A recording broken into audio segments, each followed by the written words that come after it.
Okay, I will call this meeting to order now. And we will start with the land acknowledgement statement.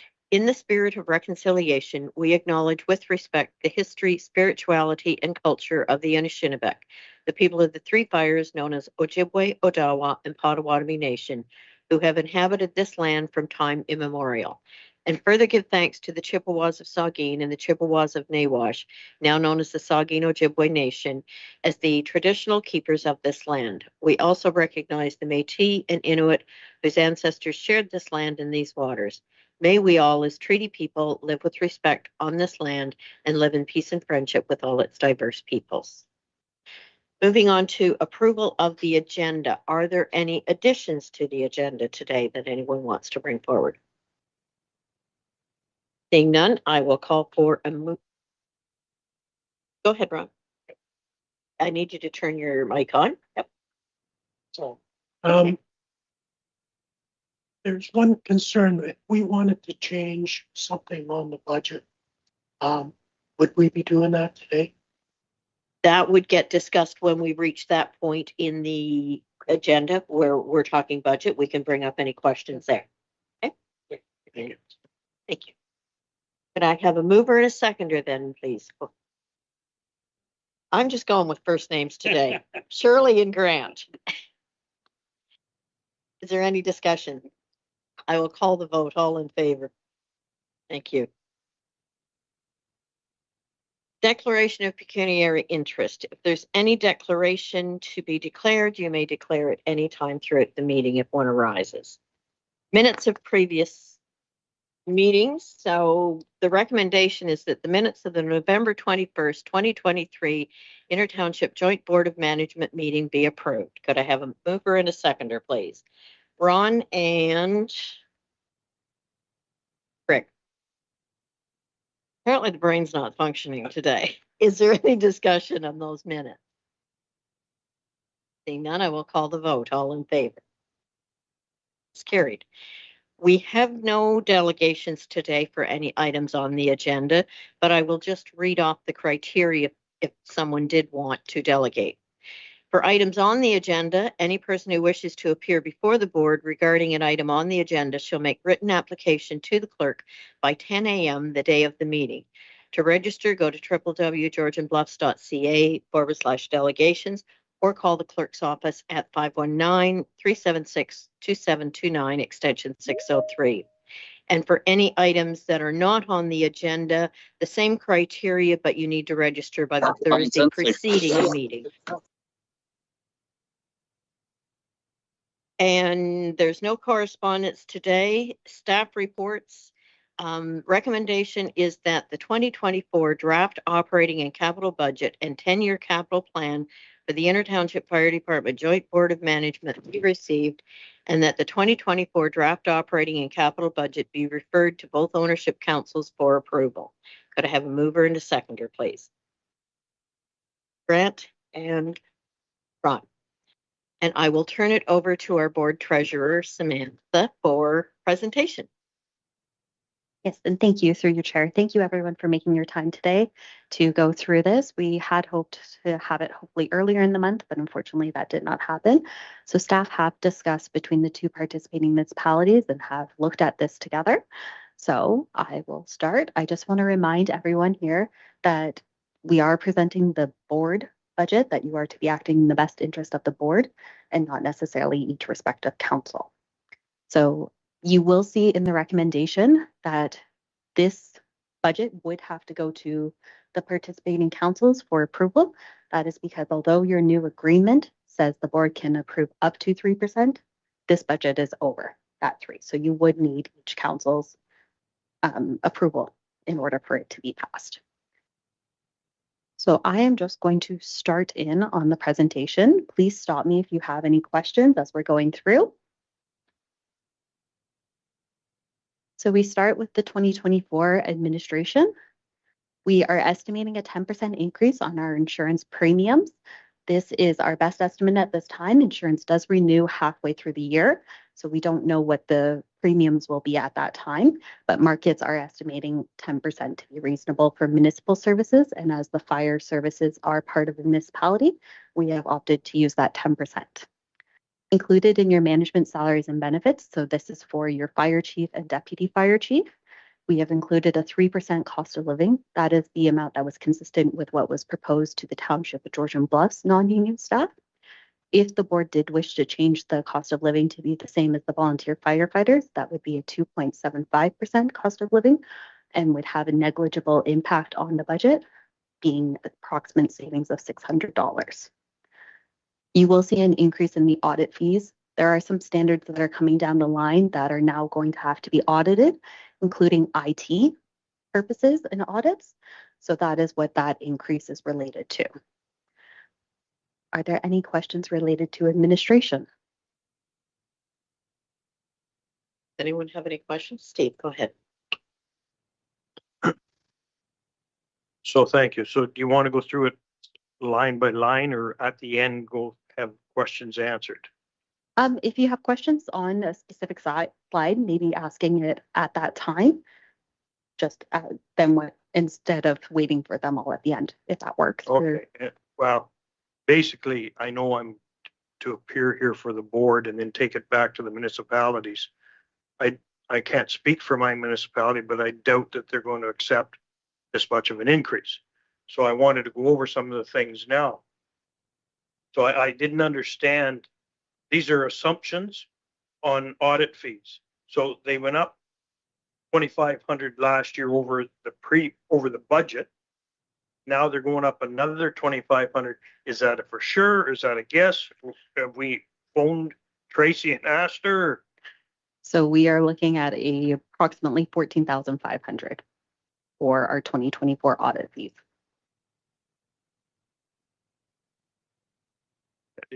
Thank you. It's unfortunate, and Tracy's not here, but there's two things that it's taboo that we shouldn't touch: our library and our fire department. And it's taboo to give pushback. Well, I want to give some pushback. Everybody since COVID seems to think 5 or 10% is nothing to add on to a budget. For some reason, that's the new terminology, and I want to push back on that, because there's all kinds of people who can afford 5 or 10%, but half our population can't. So I don't want to harm the fire department, but I maybe want to tighten a little bit. So if we've already been told that's what it's going to be, then I have to sit with that. I thought these were assumptions. So through your board, the insurance is an assumption at this time. Audit fees, I am fairly confident in that amount that is budgeted. We could reach out to our insurance and see if they have stronger estimates at this time, but the premiums do not renew until, I believe it's July. So things could change between now and July that would impact. I appreciate the no insurance. Don't phone them, because we all know what happens there. It's just with the audit fees. They went up 2,500 already, and now another 2,500. I'm going to have to talk with Tracy. Shirley, go ahead. Thanks very much, Chair Carlton. And I certainly support Steve's comments and wonder with the audit fees, are we in a long-term agreement with the BDO, or have we tendered out to see if anyone can do it more reasonably, or where do we sit with that? Through you, because the audits for Georgian Bluffs, ITFD, and the biodigester that Georgian Bluffs also oversees, they're kind of done together. So we do receive saving a bit by having BDO complete all of them, but we could look at tendering ITFD separately. But I do also want to caution you that I have experience where, although you are locked into an amount, when you go and tender, that same company would have to increase you to be more competitive. Right now, you are kind of grandfathered in a sense, with a reduced rate fee.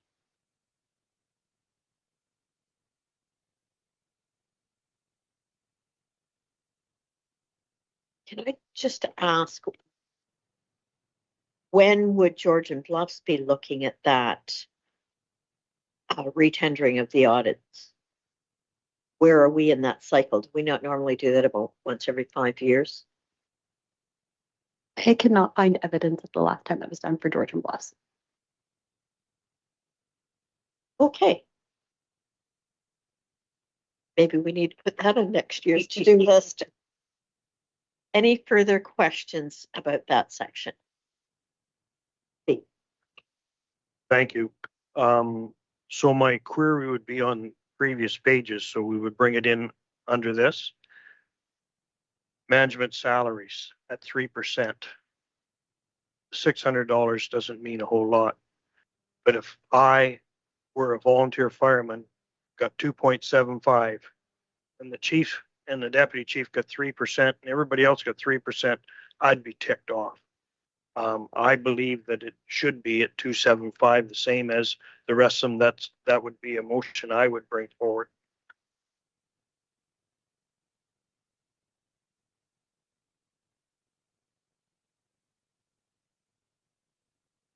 So we now have a motion on the floor to have the fire chief.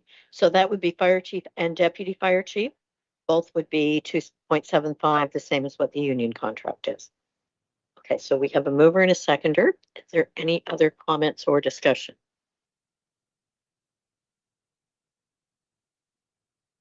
Through you, Madam Chair, just to back up, I wonder if it's worthwhile for me to just track the changes you like to the budget, and then we can do one big amendment once we've gone through the entire budget.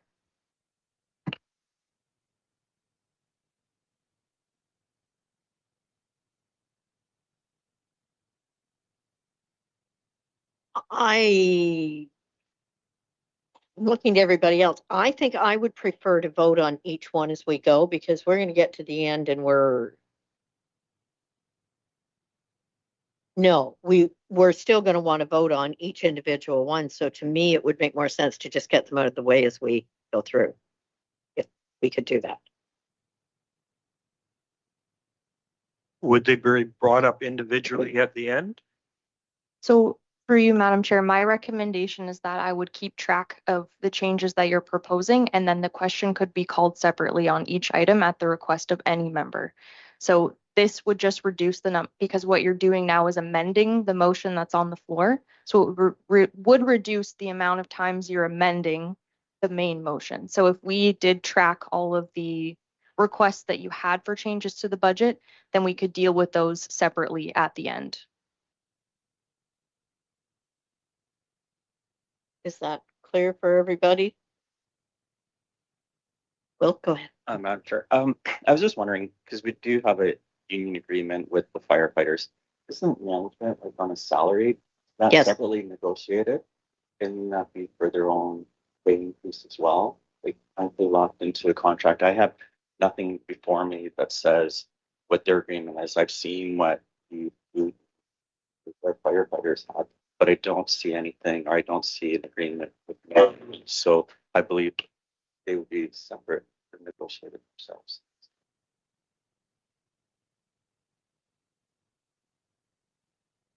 So through you, Mayor Carlton, to the board member, management salaries are not part of a negotiated settlement. The salary is offered to a member of staff. We're talking about the cost of living increase that would be applied to that, which is something which is subject to budget approval and is at the discretion of the board.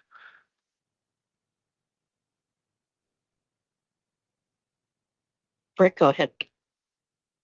I'm totally supportive of this. I mean, we got to get budgets under control, and at 2.75, if part of our team gets that, then all of the team should get it for consistency. I brought this up at council a week ago. I just have a suspicion, though, that they have job descriptions that say that their cost of living is tied to whatever George and Bluff staff get. And I would hope that if we pass a motion here, that overrides what is in their job offer, job description. But I think there's going to be some conflict that's going to come up, and that needs some more further discussions. I think there's something somewhere that says that. We're on the topic of this little section, though, of looking at cost savings. If the audit fees are in fact 14.5, can we change it to 14.5 versus 15,000 in the budget? We need to start real numbers here. If I can keep talking, just killing time here when our CAO's left. One of the things in budget that bothers me is we assume that our operating budget is efficient every year, and we're only looking at what's going up this year. At no point in this budget or the township budget have I seen where we found efficiencies, we found cost savings. And I think in light of what Steve, I don't know his real title, Councillor Bartley, Chair, Committee Member Bartley, we're all heading down this path where, we just 5-10%. And I don't think that's acceptable to the majority of our residents. And I would like to see budgets where we can see where we found some savings, some efficiencies, some cost savings. And I just don't feel that we're seeing that, but I'll stop now because the CAO is back in the room, the acting CAO. So. So I missed through you, Mayor Carlton, I missed the conversation there. I apologize, but in regards to the question I left to get an answer for, traditionally, yes, the chief and fire chief receive the same cost of living increase as Township of Georgian Bluff staff do, but there's no requirement. It is at the discretion of the board. Okay, so any further discussion there, or we'll put that to the end? Shirley, did you have comment? Okay, so we will bring that. Harley, go ahead. For you, Madam Chair, just a technicality. There was a motion on the floor, and if we were comfortable with leaving them to the end as one amendment, then if the mover and seconder were comfortable with that, that motion could be withdrawn. I will withdraw that motion as long as we get to bring it up and talk about it separately at the end. Okay. Back to you, Sam. Thank you. So next up, we have our volunteers.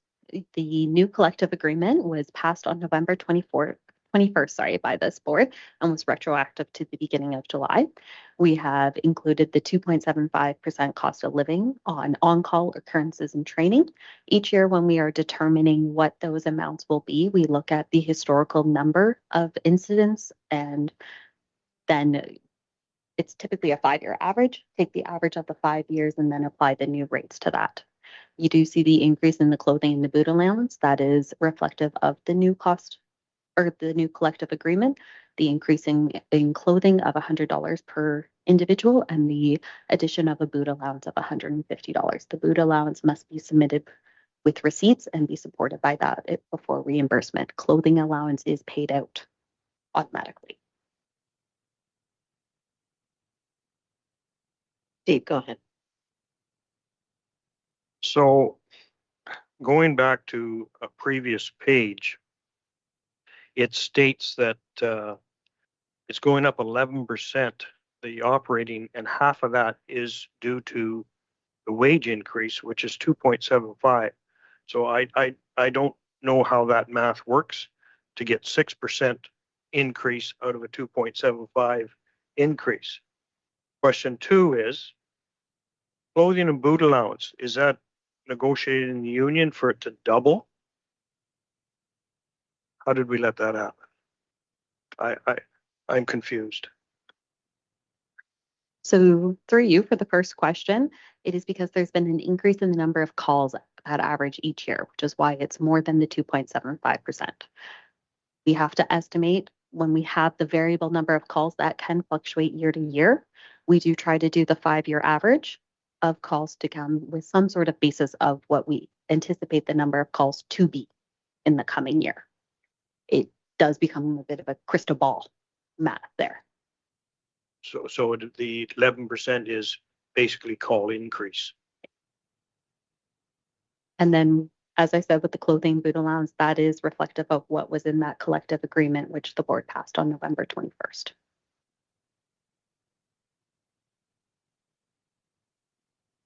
Just for clarification, it says there 2.75% COLA. Is it actually COLA, or is that the increase that was given in the collective agreement? Both. The increase in the collective agreement is to be reflective of cost of living. The 2.75.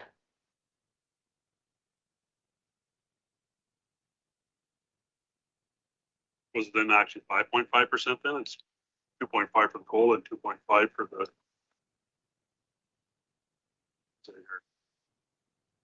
So when you are looking at the chart that's in the collective agreement, it says it is the 2.75%. That 2.75 is what the annual COLA is. It may just be a different term that's used between the two, but I thought the union agreement did call it COLA as well. So I apologize if that is a discrepancy. It is not 5.5. It is just the 2.75, and then the additional increases due to the sheer number of incidents and calls that have occurred. Through you, Mayor Carlton, to reaffirm what the treasurer has just said, the non-unionized staff, traditionally speaking, have a cost of living increase to their base salary applied on a year-to-year basis. Under collective agreements with unionized staff, the union negotiates what they anticipate to be that cost of living increase into the collective agreement. So cost of living is negotiated in the union, but as Sam says, 2.75 is what's been negotiated for this year in the collective agreement. Okay, I think that's just where it confuses me. It's called COLA, but it really is the amount that was negotiated with the union. Okay. Shirley, go ahead. I'm going to ask an unrelated question to that, if I may, Chair Carlton. I wondered if we could have some explanation as to what's included in other and how we got from the budget of 2,000 last year to over 5,000, and now we're assuming back to 2,000. Can we just have some clarity on that, please? So through you, included in other is driver's medical and the meals that we are required to provide on long calls. So if a call is over, I believe 3 hours, we are to provide all volunteers who are at that call a meal. So there were just more calls that were over that 3 hours. We don't anticipate that to continue. And then anytime, because every volunteer could potentially drive a vehicle, there is some requirements around not annual medicals, regular medicals.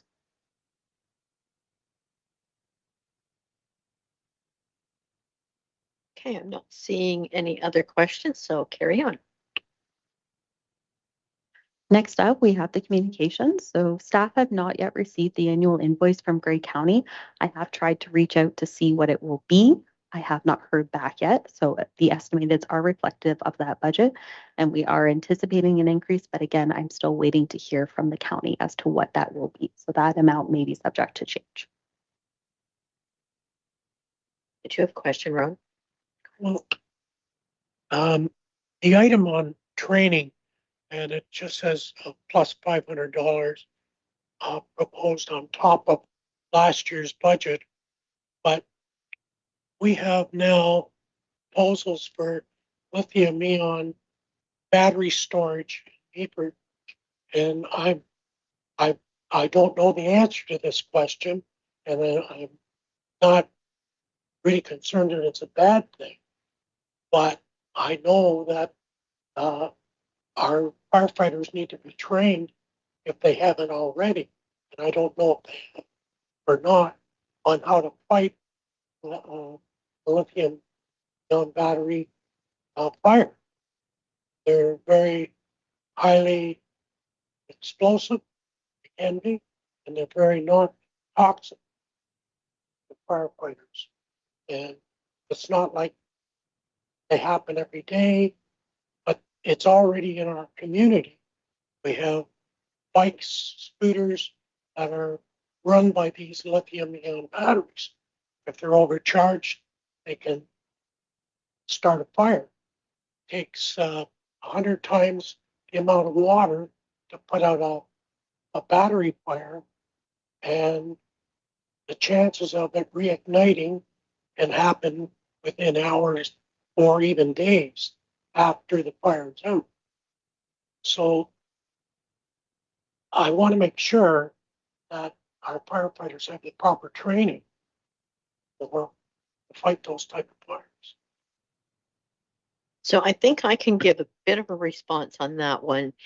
This came up at Georgian Bluffs Council recently, and we forwarded it to Jeff at Township Fire Department, and he is currently working on a report that will come back as to it. So I would assume that will include all the training requirements and everything in there.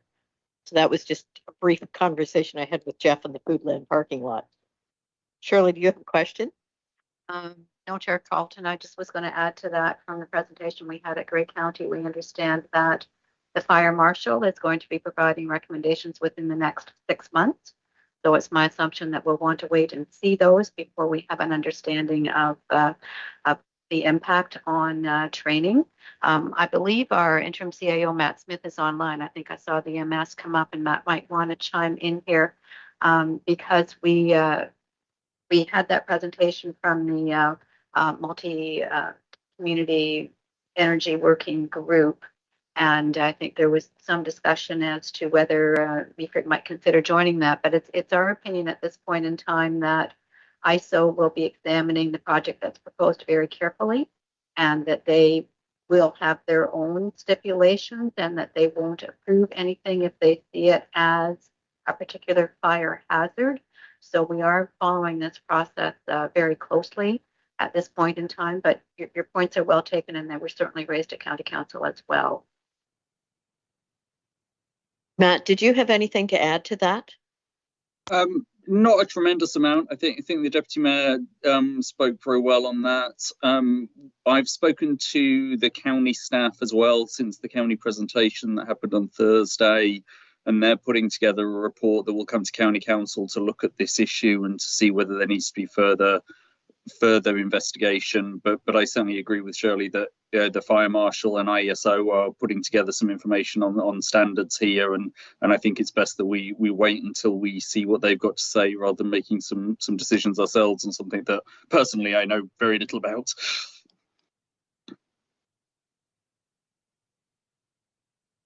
So that raises a question for me, and I'm glad Ron brought that up. What happens if midway through the year we find that we have to do a lot of increased training with all the volunteer firefighters and that budget line increases substantially? How does that get handled budget-wise? So through your chair, we typically do not adjust budgets. I know there are some municipalities that do, but at the time, if that were to happen, the board could pass a motion that any of those additional costs could be funded however the board would wish, whether that would be to come from reserves, to reach out to the respective municipalities to fund it. That could be determined at the time if that were to happen. Okay, thank you. Ron, go ahead. That was kind of why I asked the question. I think during negotiations with whoever the company is that wants to put these battery storage areas in our municipality, that there should be some very hard questions asked of those people, and they should be prepared to step up with some type of funding in case there is major fires at these centers. I don't expect that there should be. They're supposedly fairly safe, but they can overheat if they're overcharged. They can, if they get damp, they can explode. I have some information that I brought with me, but I haven't put it out. But you can go online and check out how dangerous these batteries really are. And the Inner Township Fire Department is going to be the first people responding, especially on Superior Street, to that type of a fire. And so we have to have our personnel trained regarding those type of fires. And even if they don't get passed, these products are still in our communities, and they're becoming more and more in our communities as time goes on. So we have to be prepared to deal with that, because eventually there will be a fire or maybe even an explosion due to one of these batteries. That's my concern. That's why I brought it up. Thank you for that. Steve, and then Shirley. Thank you. Training. Was the 23 budget not elevated in training dollars because of the new criteria put on the fire departments? will that always be there, or once everybody's trained, can that be reduced? Don't know that I'm the best to answer that question. I don't know the specifics around what those training requirements were. I don't know how long they were to be in place and if it becomes regular retraining on matters.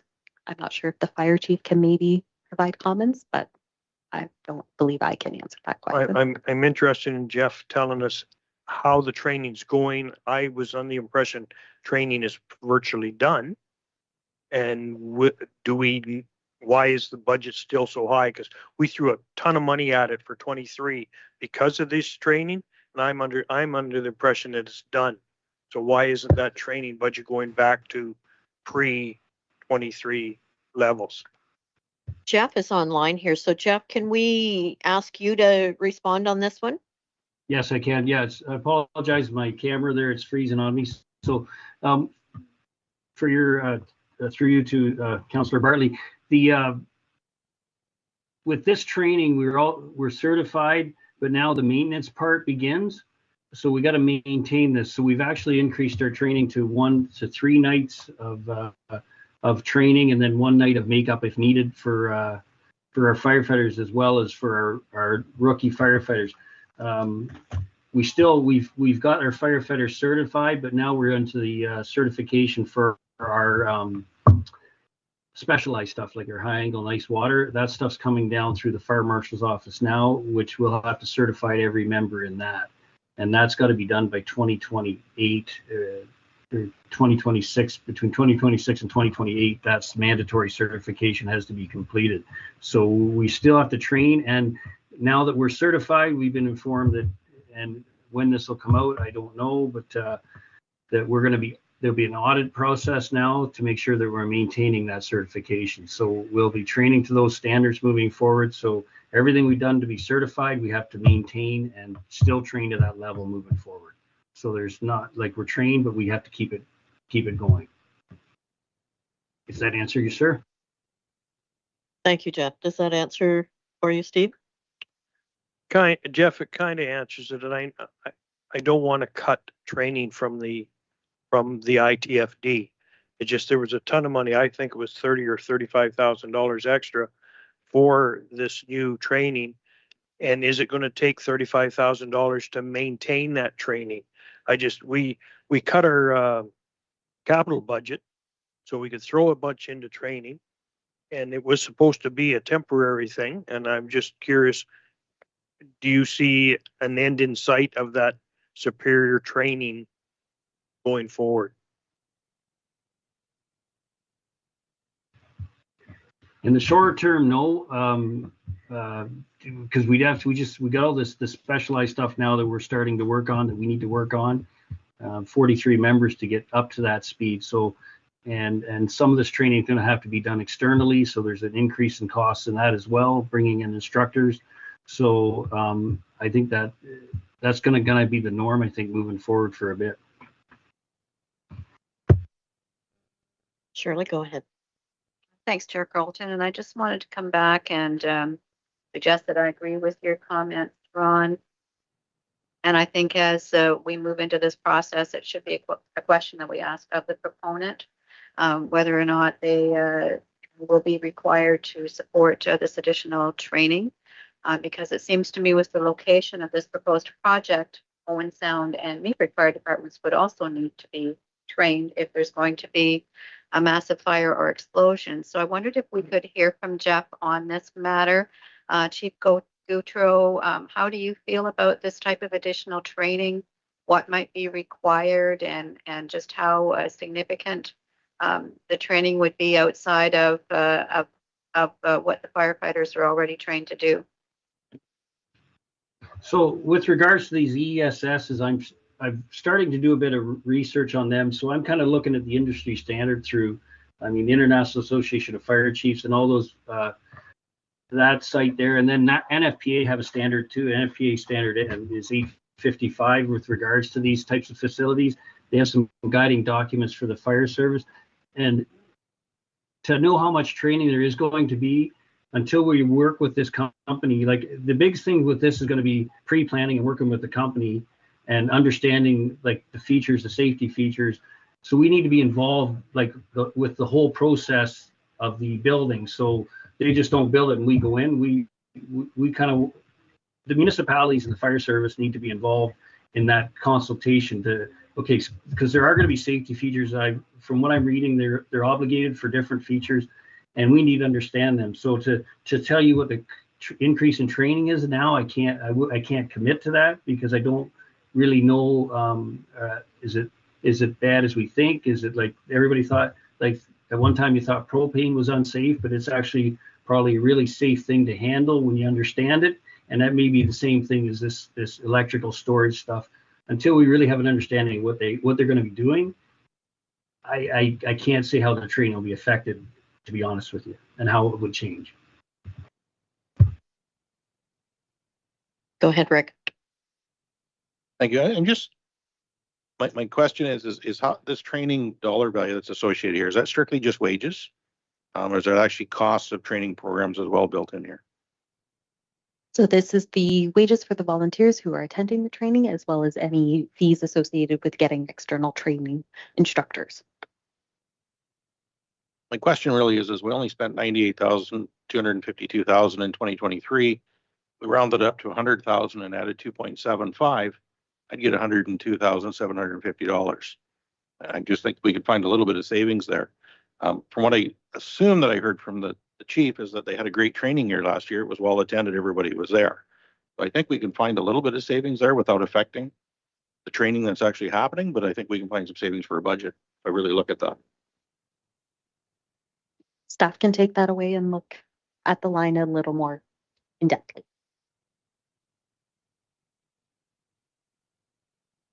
That's just exactly what I was thinking there too, as Councillor Winters just mentioned there too. There's, we're budgeting the numbers we didn't even get to last year. We're adding on to it. So 100%, I think we could probably cut that in half, I would think at least maybe, but that's where I was going to dollars to save there on the training.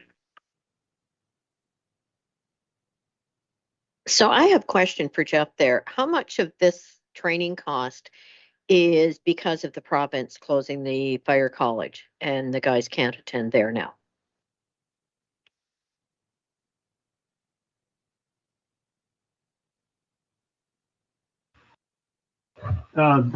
With regards to the fire college, we paid $65 to go to the fire college, and then the courses were included.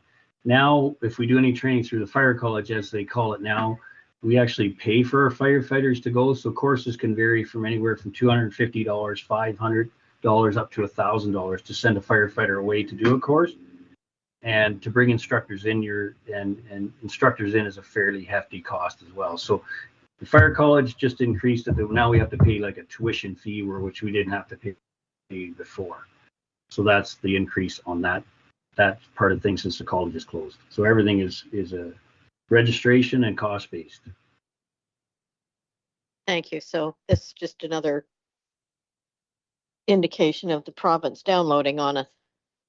Okay, any further questions on this section? Ron, go ahead. Just one comment.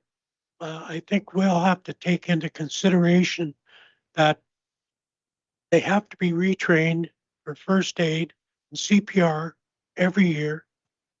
And then they have their firefighting courses that they have to keep up on. There's always new things coming along.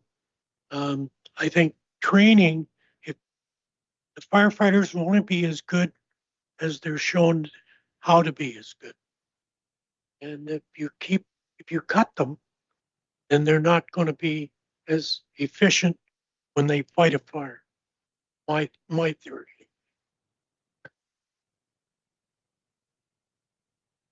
Okay, I'm not seeing any other comments or questions, so we can move on. So next up, we had the communications, which I had briefly touched on. Were there any questions related to that? Go ahead. Just a quick question. How does the county determine their billing model? Is it based on per call? Is it time per call? I'm not sure. I just wonder why it changes so much. I thought that would have been kind of a set figure for X number of years.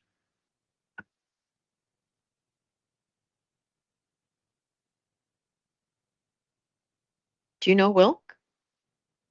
Turn your, It's based on the number of units that's issued to the department. Sometimes the radio.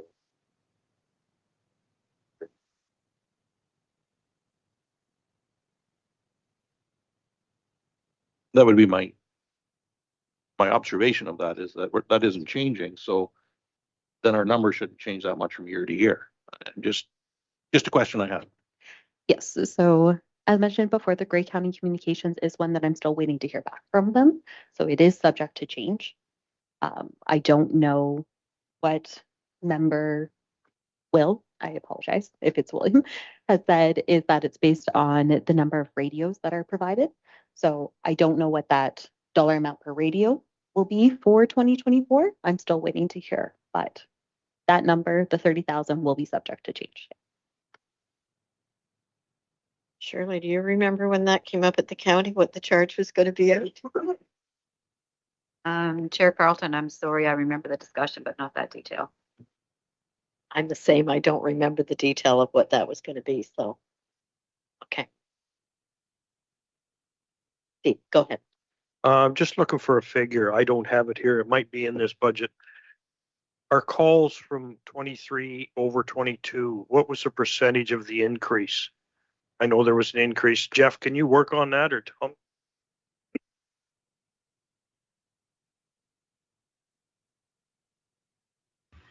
Yes, I'll get, you want numbers from 22 to 23, is that right, sir?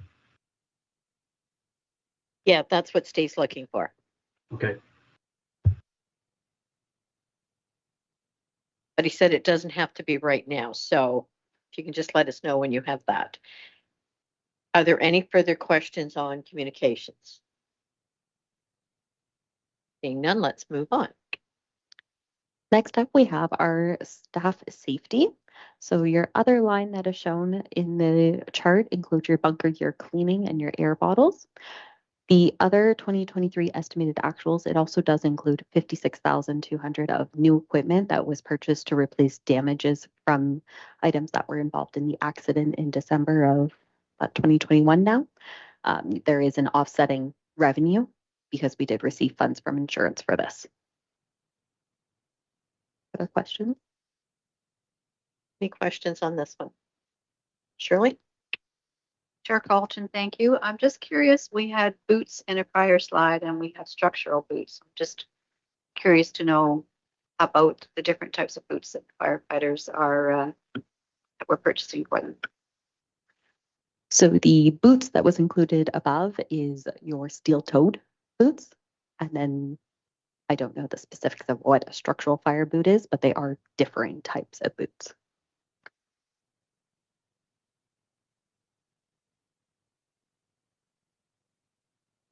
Will, I'm turning to you. Can you explain the difference between the steel-toed boots and the structural fire boots?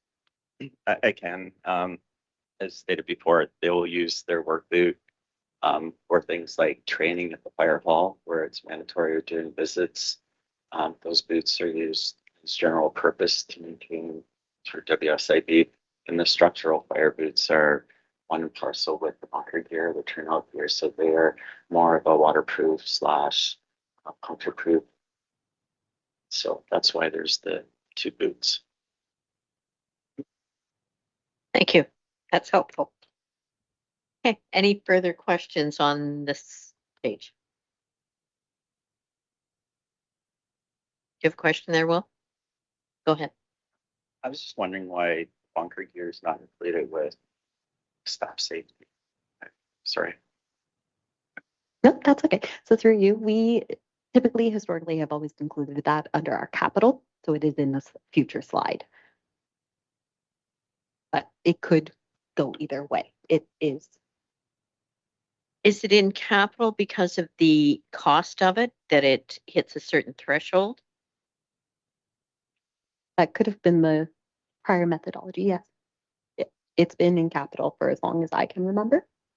So without changing it, that is why it was shown as capital here, but we are able to change it to be considered more operating versus capital if the board would wish.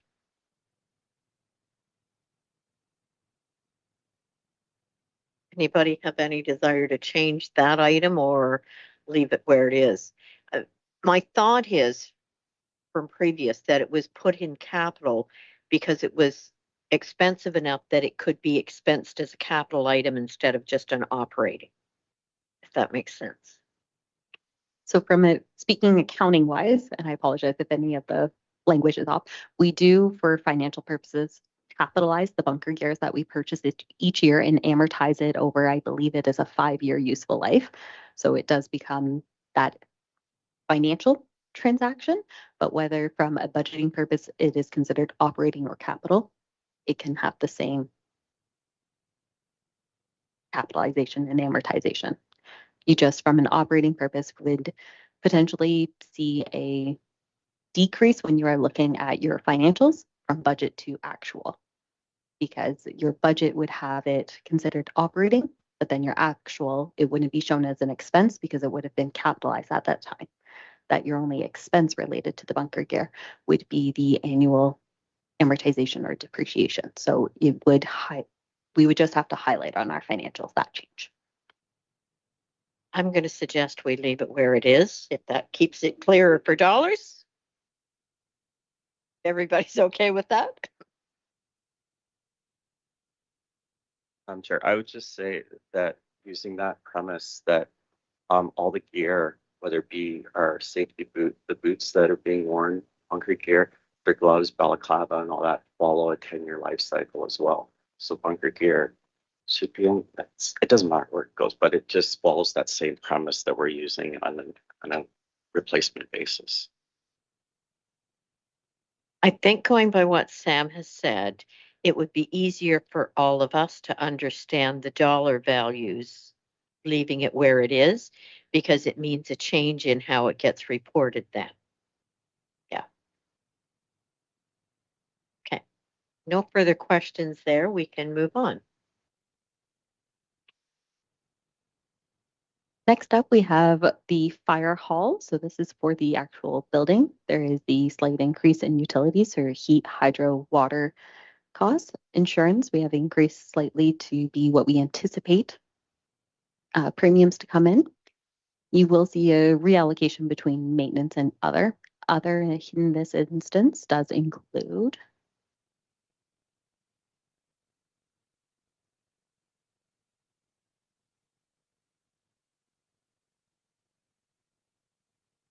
other is, I believe, some miscellaneous materials for the hall, and it does include any snow removal, lawn cutting, and lawn cutting.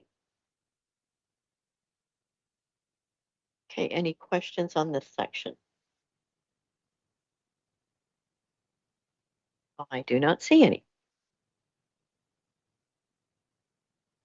Next up, we have our fleet. So there is the 2004 tanker, the 2009 pumper, a 2012 Ford pickup, a 2014 tanker, the 2017 rescue pump, and the 2017 GMC Sierra, and the new 2022 pumper. Included in other is your 2004 Kubota RTV, 2004 trailer, and then included in the 2023 budget and estimated actuals are the amounts associated with the 2 pieces of equipment that the board deemed surplus and that were, I believe one is fully disposed of. The second might still be in the process of being disposed of.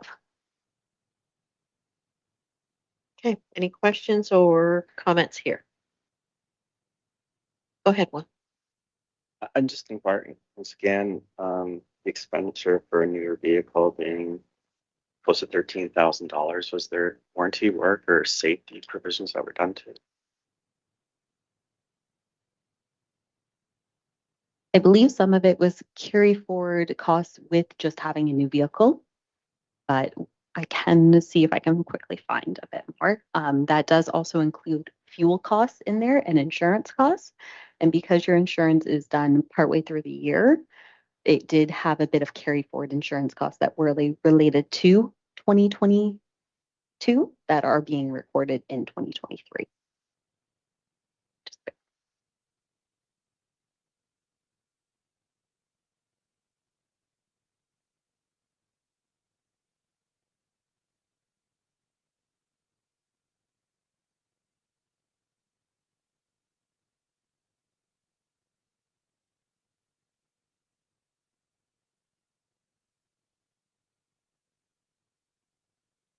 So sorry, the 2022 bumper taker, we had budgeted $2,000 for fuel. Fuel so far has came in at 2,500. So there was a slight increase in the fuel cost associated with that. Insurance, there was the carry forward of approximately 3,000 that really related to the prior year insurance being 2022, just it was not paid for in 2022 and was invoiced after we had kind of completed our 2022 year end, which is why it is reflected in our 2023. And then there were some small annual inspections and repairs that were required. Not necessarily repairs, but annual inspections and things that came out of annual inspections. So I have a question. When you mention fuel being over what was estimated, is fuel charged out individually to each vehicle? Okay, that answers that question. Thank you. Yes, we do track fuel for each individual vehicle. Okay. Any other questions about the fleet? Okay, we can move on. So next up we have our other, these are just items that didn't necessarily fall within another department. So 2023 estimated actuals for the uniforms, the increase there is due to a supplier delay in obtaining uniforms that had been ordered in a previous year. So that is why that is much higher than budgeted. We do not anticipate that to continue. We believe we are at the more regular return of uniforms that we can get back on our regular purchasing. That in essence had a 2 to 3 year backlog of uniforms that were delivered and paid for. Professional development. So this is professional development for your non-union members, so your fire chief and deputy fire chief. And then there's just a little bit of other, and I'm just going to take a quick look. Your other includes memberships and fire prevention and other promotion. Any questions there? Seeing none, let's move on.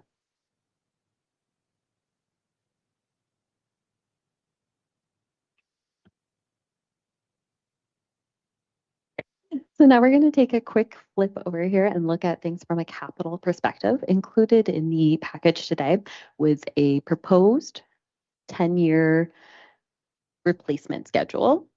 So in here, you will see some boxes that are highlighted yellow.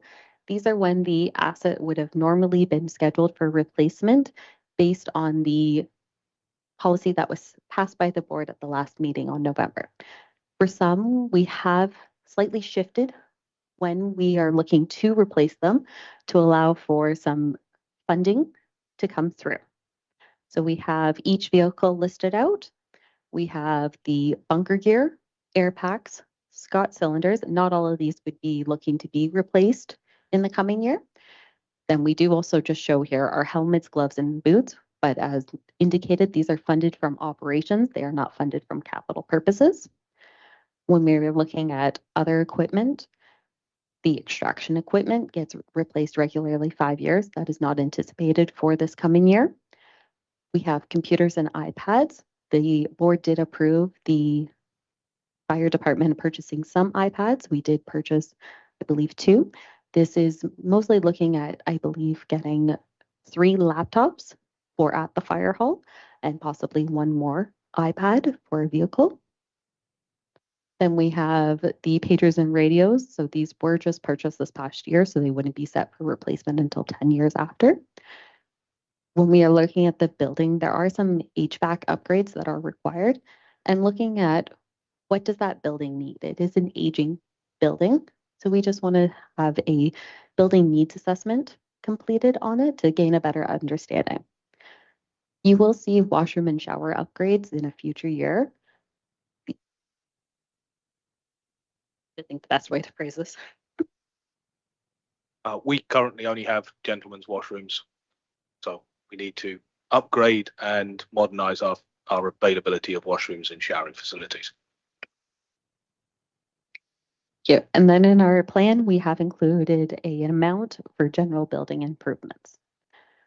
So when we are looking at funding of these, We do have the future capital reserve, which did have a audited balance of $738,508 at the end of 2022.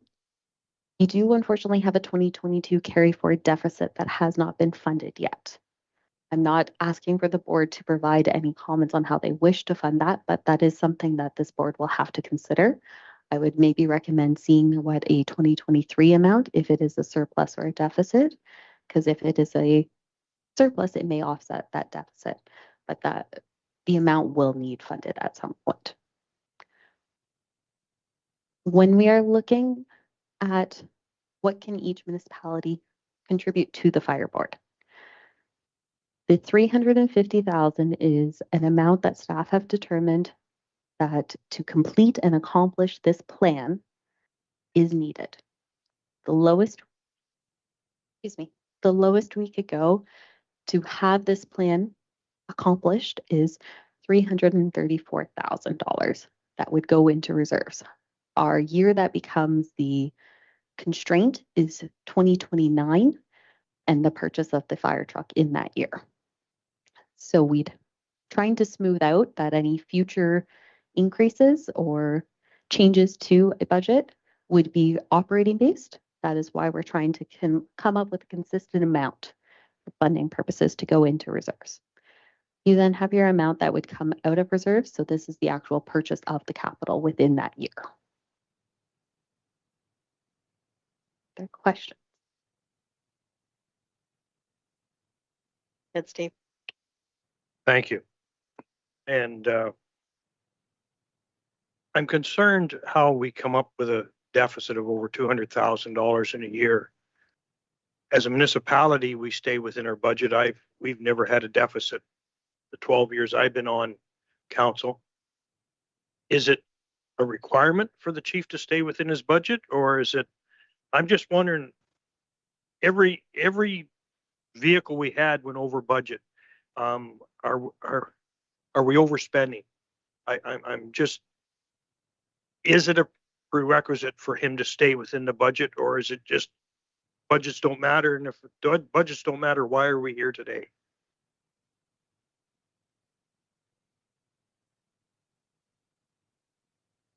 So through you, Mayor Carlton, I'll take a stab at that. All budgets are to some extent, one extent or another, indicative. We lay out at the start of a year, in this instance, what the chief and staff believe is likely to be required over the balance of that year, and indeed in the 10-year plan, what we believe to be required over the balance of that 10-year plan. But the reality is that like anyone, we're subject to cost variations and cost increases, cost decreases, fuel, inflation, cost of living increases, CPI. They all impact operations like the fire service in the same way as they do us. So we do our best, level best, to stay in budget. However, there are pressures that arise from year to year that create challenges both with the working within an approved budget and within an approved 10-year plan such as this. Specifically, I can't speak to what makes up the 255,000, which is the deficit that we're carrying forward, and perhaps Sam can highlight what that is as a separate matter. But budgets are indicative. It's incumbent on the chief and it's incumbent on staff to try and remain within those budgets as far as is reasonably possible. When we anticipate going over budget, we do come back to the board and highlight those pressures where we do come to them. So we do make the board aware as we come up with those pressures inside the year. Thank you. One comment I would make there on the vehicles is the price of fuel has gone up so much. And if we've had more calls, then we've been putting more fuel in those vehicles. So those costs have gone up substantially in the last 2-3 years. So I can see where, and you can't not go on the calls. So you've got to keep putting the fuel in the vehicles, even though you're going over the budget that was set. So I think there's some of these things that are a really hard thing for staff to control, would be my comment there. Grant. Carl, just going back on the fuel side of things, when we're trying to average out what we're using for fuel, where are we getting the number? Like diesel's down now. Diesel's down to $1.70. We're at $2.10, $2.12, $2.40. So we are down on the fuel side of things. What number do we use when we try and pull the number together for fuel. We look at a 5-year average of prior year actuals. Well, that number should be down then this year, I think, where we are today. Potentially. It is because it is tied to the call volume. It is hard to determine. Thank you. I wonder if I could ask about the building. A couple of things in relation to that. Is there a current reserve for the building should it need a new roof or whatever? Because I understood you to say the 75 was to do an assessment. I assume that will require a consultant and a study, a facility inspection and so on. And third part of my question, now you touched on it in relation to the washrooms. Is there a requirement somewhere, accessibility or something of that nature? That is the reason why those washrooms are in the schedule. So related to your first, there isn't a specific reserve for building. It is included within the future capital reserve. So that any costs associated with that would be funded out of the future capital reserve. The reserve is not specific for equipment or building or gear. It's just all lumped together. To you, Mayor Carlton. So yes, you're quite correct. A building needs assessment is basically to provide that roadmap for what that facility requires going forward. Generally speaking, they are done leaning on consultant expertise for that. In terms of the washroom, we have both male and female firefighters that work for us and don't at this point in time provide much in the way of facilities, either for in totality for the volunteers that we have on as part of the team, or indeed for the balance of genders that we have working for us. So yes, I believe it is incumbent upon us to provide those facilities.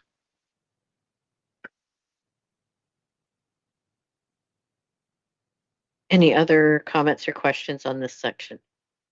Dave, go ahead. Thank you. So in November, it was brought up of going to a 20-year cycle, and I voted in favor of it. Reason I voted in favor of it, it scared me when you said after 20 years, the insurance don't pay replacement costs. I think we've made a mistake. If it's over 20 years old, it's not worth getting replacement costs out of it. We changed from a 25-year plan to a 20-year plan, and I have last year's and this year's, it's added $1.2 million to the fleet just by going from 25 years to 20 years. I think we should go back to the 25-year plan because the fire trucks are looked after so well. I think we can get 25 years out of it. I'd like maybe comments from the other side of the table here, please. Any other thoughts or comments on that?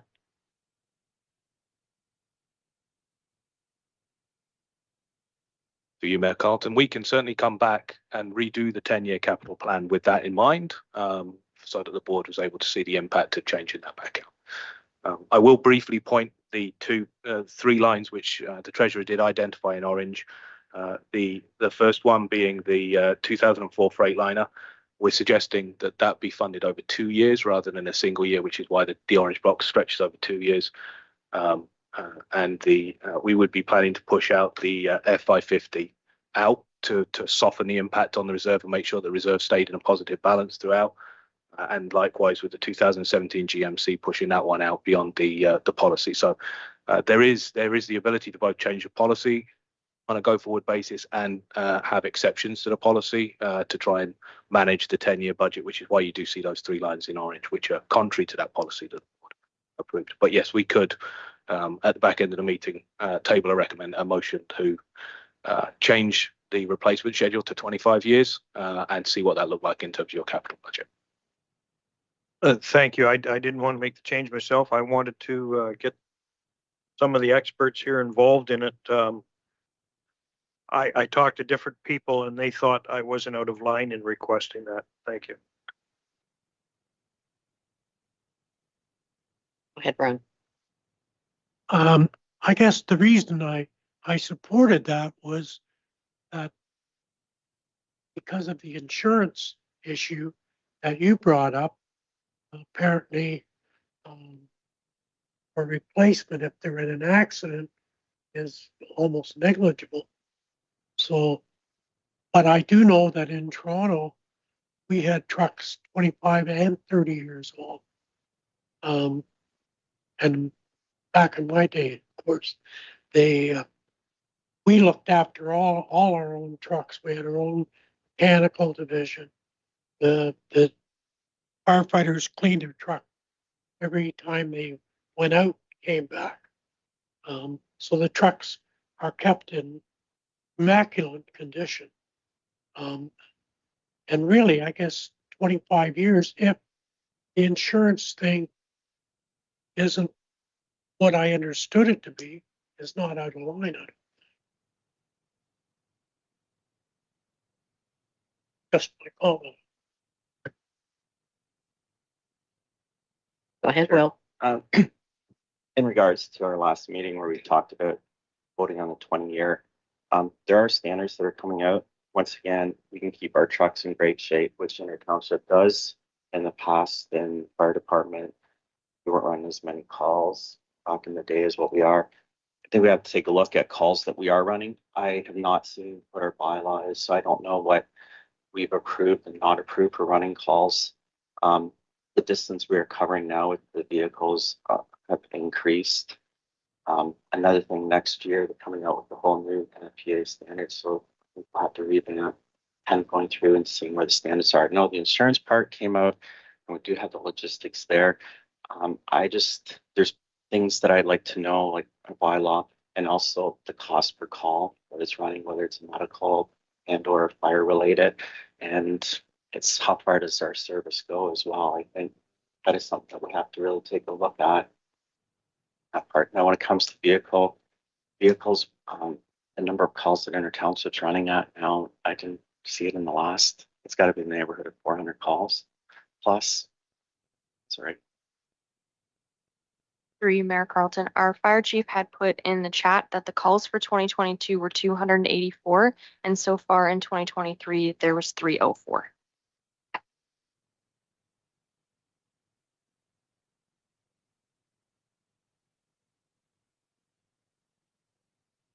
Sorry, in order for anybody online to hear, we all have to use our mics. That's okay.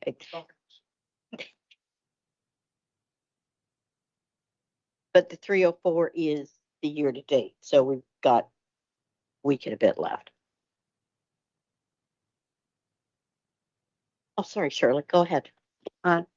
Thanks, Chair Carlton. And I think in relation to that too, it would be interesting to know the breakdown, how many medicals, how many suppression calls, and were there large fires, just what makes up that number that is a part and parcel of determining the increased costs that we're seeing here in the budget today.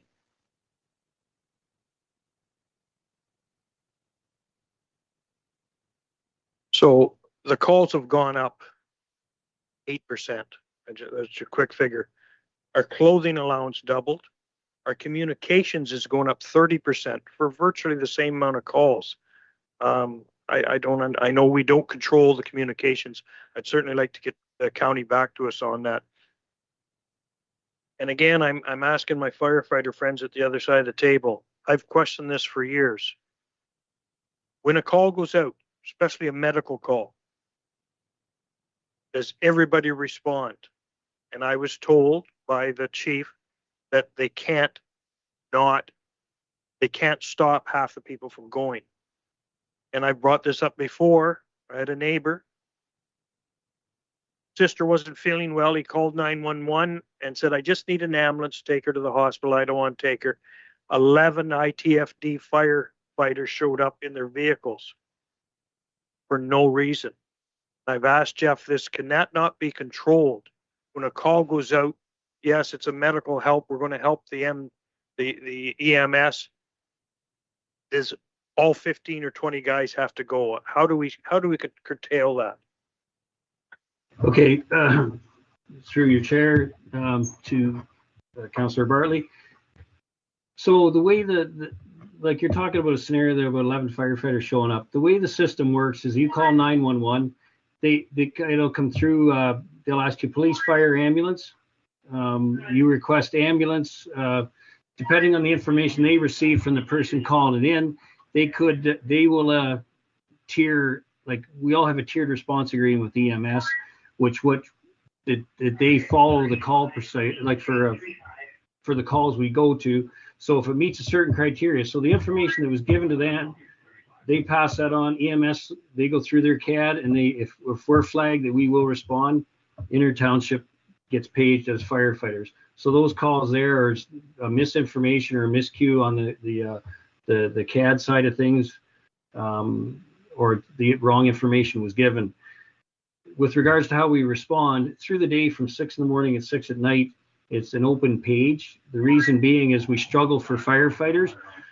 Like every department does have a hard time getting firefighters through the day because it's working out of town and not being able to leave work, that sort of thing. But at night we can control it from 6 at night till 6 in the morning, Monday to Thursday, and then from 6 o'clock at night till Monday morning at 6 a.m. we can control it. And each township has 10 firefighters. So if you do get a medical, you will get 10 firefighters, 10 to 11, depending on the on-call shift, who your drivers are. So that's how we can control it. To scale it down anymore, we tried during COVID to do that by just having townships come. And through the day we tried that, and we had one medical where only one of us showed up. So that's the reason we respond the way we do. So if that clarifies that, but it is a lot of the information that's given at dispatch is how we respond. So Thanks, Jeff. Ron has a question. Yeah, I do know the tier response issue, depending on the hours, some ambulance stations are only open 12 hours or maybe less. And if the dispatch, when they receive a call, if they feel the fire department can be on scene before the ambulance, they're automatically going to dispatch the fire department. And it's a matter of that, and also how they receive the call, what was told to the operator when they receive the call determines on who they dispatch. But I know it's become in the last 35 years actually that this tier response thing, and we felt it in Toronto where we'd have police, ambulance, and fire at finger being cut type of thing, and that's just the way they did it. I think they've come up with a little better ideas now, but they still do have tier response. I could add that when I had to call 911 2.5 years ago, I was told that the closest ambulance, based on where all of the ambulances were, the closest one would be coming from Hanover. It was an hour away. So police were there first, fire was next. So I think it depends on what else is happening that night, how they determine at the call center who they've got to send out to that.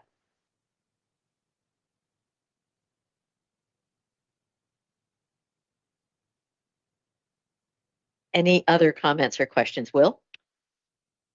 Just to go back to what we're talking about when it comes to calls, I think we have, once again, look at level service. I don't know what the agreement is that we have on which calls we're going to run.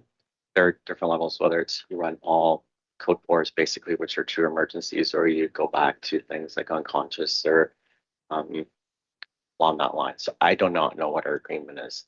And to look into cost savings, I guess one can take a look and see if there is tools out there that's been used by other departments to respond to calls. And I think that could be something discussed maybe at another meeting to bring up, because there can be alternatives. Yeah, don't get me wrong. I'm not saying let's not respond to calls. What I'm saying is there a way we all have radios now? This is 2023. I got a call, like Ron said, a cut finger. So the first 4 people say, yeah, I'm on it, I'm on it, I'm on it. The person in charge can say, okay, the rest can sit tight. That's going to save us a ton of money instead of 11 people going out or 10, 3 or 4 people go out. Would that not suffice? And I'm a butcher, not a baker. I'm looking for help here. To answer that, people, when they call in, they're not in a normal state of mind. And so it's what they say to the operator, because the operator is like miles away. So they're only going to send what they feel is the appropriate people for that particular instance. That's all I'm saying. Really? Thanks, Sue. And I guess the only other piece I can add to this is from the discussion we had at Grey County Council in relation to paramedics and understanding the increased pressures that they are feeling at this point in time. And I think they're looking to fire to assist. I mean, and if we consider the growth that is upon all of us and recognizing that, we're all looking at tight budgets, and knowing that, the increase in the call volume, and Sue helped me, was at 27% from paramedics, that they anticipate is only going to grow and at a significant rate in a short period of time. So what then becomes the greater role in fire with those medical calls? And I don't have an answer for that, but I think it's something that has to be considered. In the bigger grand scheme, is it cheaper to send firefighters or paramedics for a cut finger? I mean, just the whole system has to be studied, I think, as we deal with as I say, the growth. I would agree. And that report that came in front of County Council, I think last February, showed that Georgian Bluffs growth is all going to take place all up along that eastern side. And where we have green for response times all the way through everything, in 10 years, we're going to be red. They're not going to be getting there within the designated time frame. So there has to be more funding, something happen to change that, because I don't think any of our residents are going to feel it's acceptable to say, well, if you live in this part of the county, we'll guarantee somebody's there to look after you in 15 minutes. But if you live out there, well, wait half an hour or more.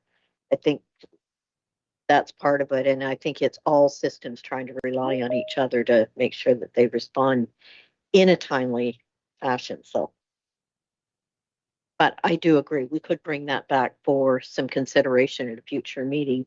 Is there another way to handle who all goes out in those calls? Okay. Any further questions or comments here? Or we can go back to Sam on this.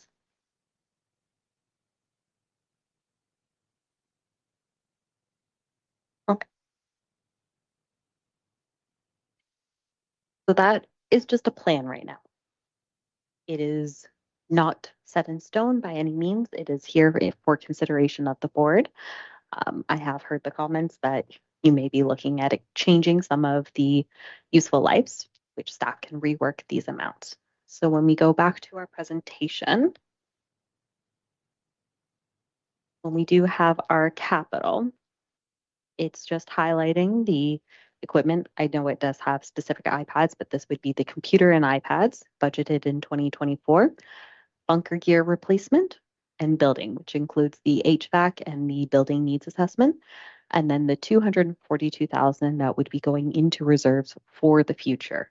So trying to build those reserves up, and then the year that a major capital item is required, taking it from the reserves. So you're building up to the year that that money will come out and then decreasing. So it's not a impact each year to each municipality. So when we look at the expenses as a whole, it is a large increase. The total expenses, including operating capital, would be 343,150. Large portion of that being the capital, and that is us trying to plan for those future needs and how to fund those, recognizing that if some changes are made to useful lives, that amount would be subject to change because you now would have more years to spread over that gaining momentum and gaining the amount until the year that a asset is purchased. The other large one is your volunteers. That increase is mostly linked to your new collective agreement and just some general increases in call volumes. I just put a quick slide together here for historical municipal contributions. So you did see in 2019, the actuals dropped between 2019 and 2020. That is when we were uncertain about what the ITFD future would be. So we did rein in on the capital aspect of that. Previously, you had been working towards what we are trying to propose today, building up your reserves for when a purchase is needed and then taking from reserves. And then each year we did have COVID that was resulting in some increases in actuals, and we're starting to build it up. Yeah. The new agreement that was passed does also include an adjustment to revenues, trying to eliminate the distinction between operating and call so that everything would be considered operating, all expenditures less any externally funded revenue, such as some miscellaneous for fire compliance letters, MTO revenue, having that split 75-25 between the two participating municipalities. When we are looking at our actual revenue, the miscellaneous 2023 estimated actuals, this is the offsetting account that I had mentioned before for the safety equipment. It included $76,700 from insurance for replacement of equipment. What we actually spent has been less than that. I do not know for certain if there are a few more items which you need purchased. That is just my best estimate at this time. It does also include approximately $13,100, which were your proceeds from the sale of the 1993 Freightliner. It also has your reimbursements from the Grey County Fire Chiefs and your bank interest that is earned.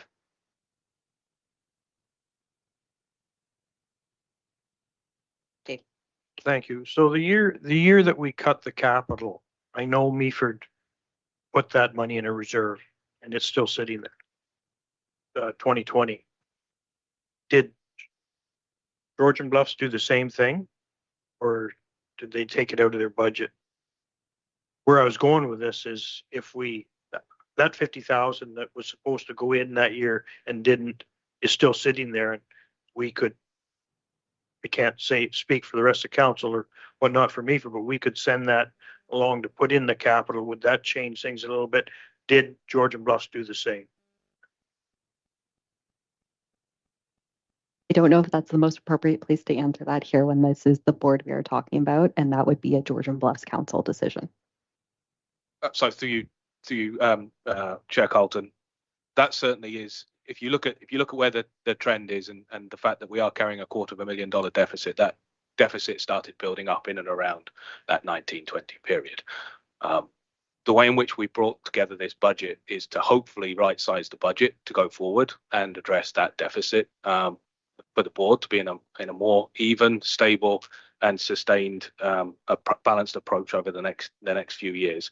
And certainly, you know, if there were savings made by any one of them two municipalities that participate in the board back at that time, those savings being brought forward as the contribution towards this year might help, because that's certainly where we see this pattern of deficit starting was 1920, and we have been running in a deficit position since then.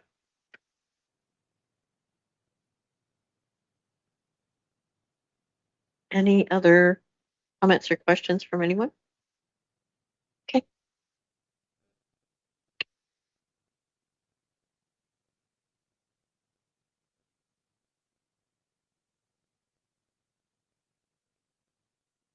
that the end of everything now then, Sam? Okay. That was everything that I had. Okay, so we need to go back to the items that were commented on all the way through. And do we need a motion to have each of those items addressed individually? Oh, sorry, Grant, go ahead. Carl, just for clarification on the 10-year capital budget piece there on the 2025 there, we got budgeted 800,000 for that new truck. Has it been ordered? No, at this time it has So there's not. a Chance we see.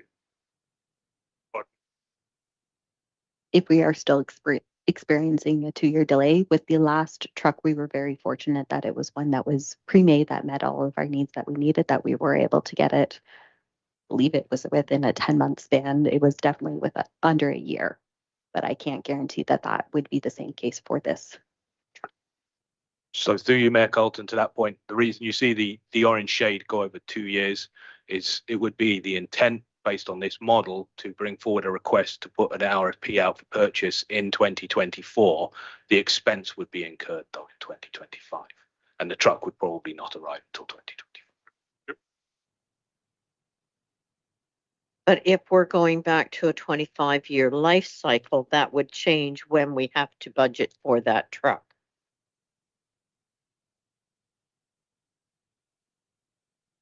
So I guess my question to staff is, we've asked for some changes to this, so I can't see the board approving this until we see those revised numbers.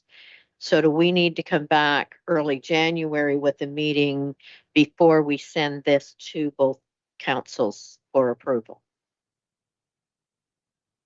Steve, go ahead. Thank you. Basically, it was suggestions by me. As a board, we didn't vote on any of them. So I don't think they could do any changes until the board talked about them and changed them. Right? They were just suggestions by myself. Yes. So through you, Chair, staff have tracked the comments that were made. So that motion and amendment to the motion, that is already on the floor would need to be made before staff could proceed with making any adjustments. There is a ITFD meeting scheduled, and I'm just trying to find the date in January. I believe it's January 16th that staff, if direction is provided today, could work towards having a updated budget presented at that January 16th meeting, reflecting any direction that is provided. Ms. Roma? Later in the month. 23rd? Yeah.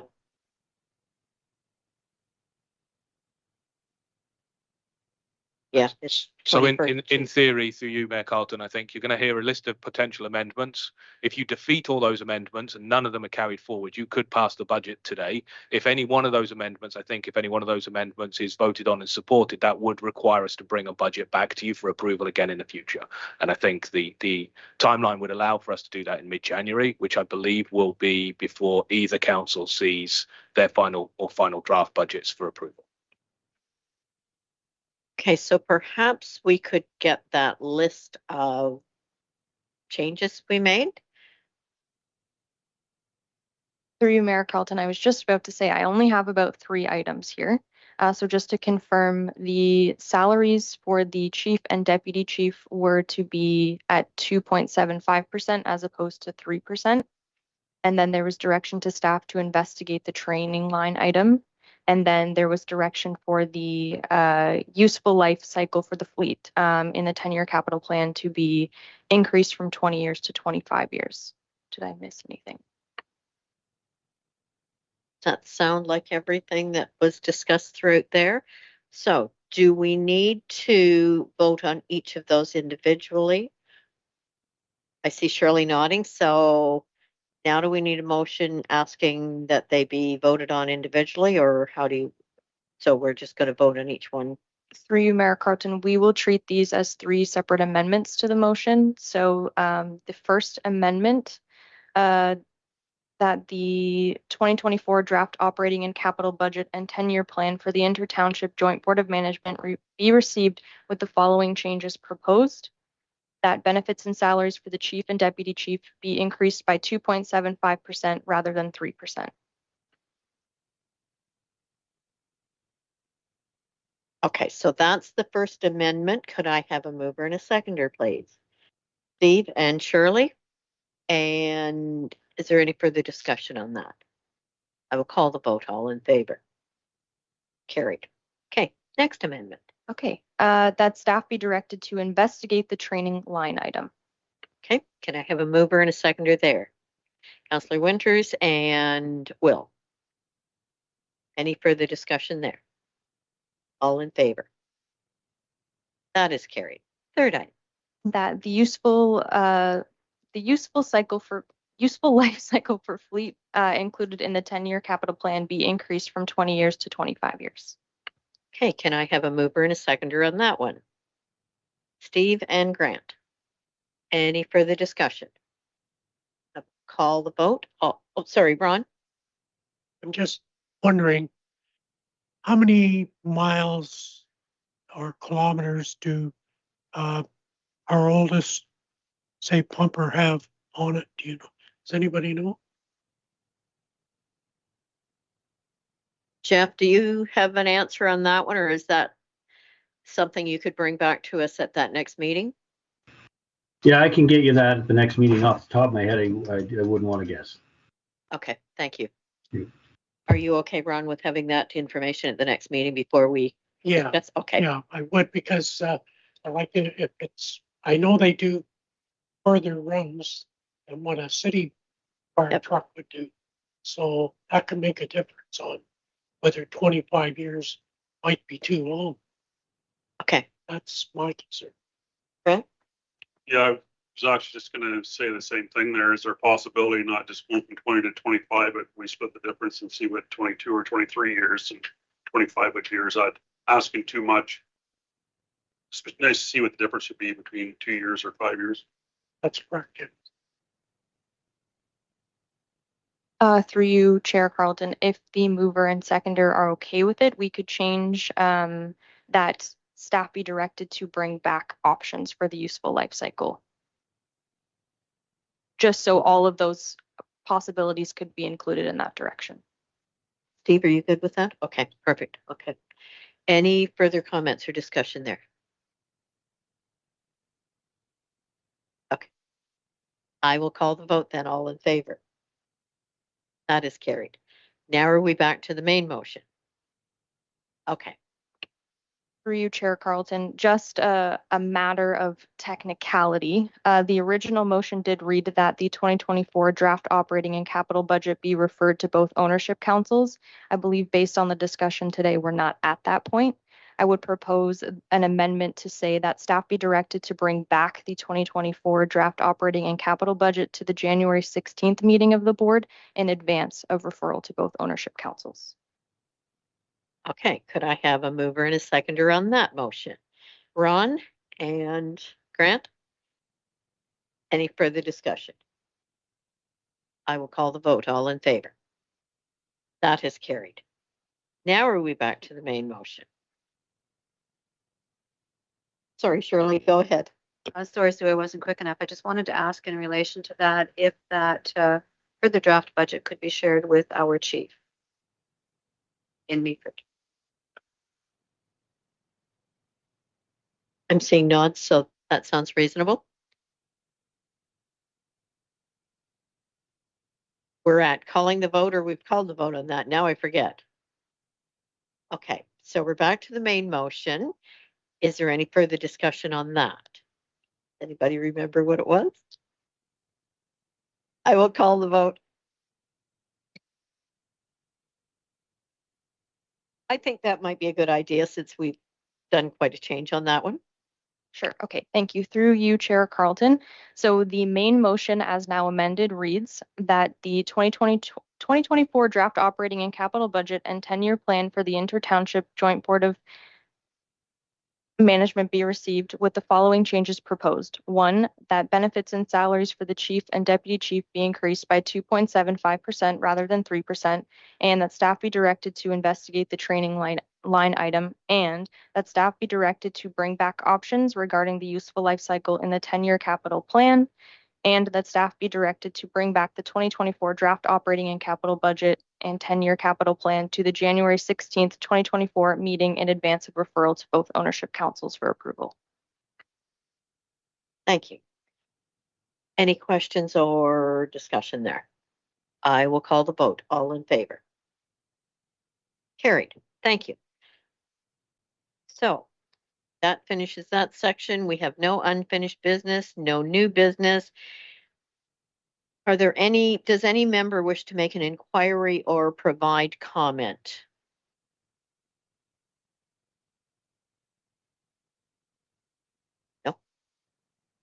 We have no closed session, so the date of our next regular meeting will be January 16th, 2024 at 2 p.m. There's no other business. I will now call for adjournment of this meeting. Could I have a mover and a seconder? Ron? Grant? All in favor? Carrie, thank you.